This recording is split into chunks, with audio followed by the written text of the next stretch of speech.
World news के sponsor हैं स्वागत, अदरक, लहसुन और मसाले 100% प्योर एंड हाइजीनिक। अस्सलाम वालेकुम, आदाब। मैं हूं खलील फरहाद। नेशनल व इंटरनेशनल खबरों पर मुबनी बुलेटिन वर्ल्ड न्यूज की शुरुआत करते हैं हेडलाइंस से।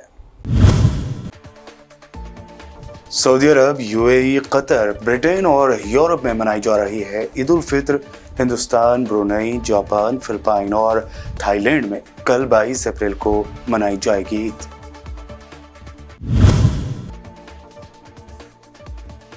मस्जिद अक्सा में हजारों फलस्तीनियों ने अदा की नमाज ईद उल फित्र। हमास ने मस्जिद अक्सा का दिफा करने वाले फलस्तीनियों की खदमात को सराहा।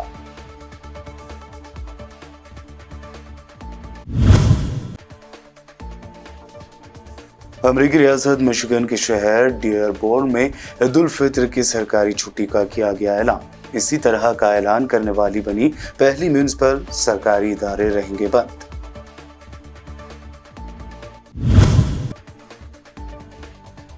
बिल्किस बानो के रेपिस्ट के बाद अब नरोदा में मुसलमानों के कातिलों माया कोटनानी, बाबू बजरंगी समेत 66 मुलजिमीन को कर दिया गया बरी।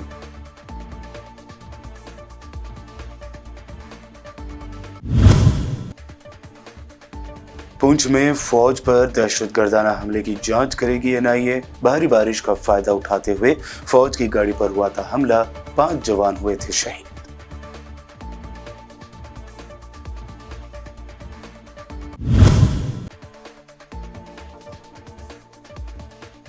और इलेक्शन के माहौल में फिर उठी ईवीएम को बैन करने की मांग। कांग्रेस लीडर पवन खेड़ा ने ईवीएम को लेकर प्रेस कॉन्फ्रेंस में उठाए सवाल। ये थी हेडलाइंस। बढ़ते हैं खबरों की तफसील की जानिब। सऊदी अरब, मुत्तहिदा अरब अमारात समेत दिगर कई ममालिक में कल शवाल का चांद नजर आ गया और वहां आज जुमा 21 अप्रैल को ईद उल फित्र मनाई जा रही है। अरब मीडिया के मुताबिक कतर में भी आज जुमा को ही ईद उल फित्र मनाई जा रही है। दूसरी जानिब अहले सुन्नत मरकजी रोयत हिलाल बोर्ड ब्रिटेन के मुताबिक पूरे बरतानिया यानी ब्रिटेन और यूरोप में ईद उल फित्र आज जुमा 21 अप्रैल को ही मनाई गई। इसके अलावा दुनिया के कई ममालिक में शवाल का चांद नजर नहीं आया। इंडोनेशिया, मलाइशिया, सिंगापुर और ऑस्ट्रेलिया में ईद उल फित्र कल हफ्ता 22 अप्रैल को होगी। खलीजी मीडिया के मुताबिक हिंदुस्तान, ब्रुनई, जापान, फिलिपाइन और थाईलैंड में भी ईद उल फित्र 22 अप्रैल को ही मनाई जाएगी।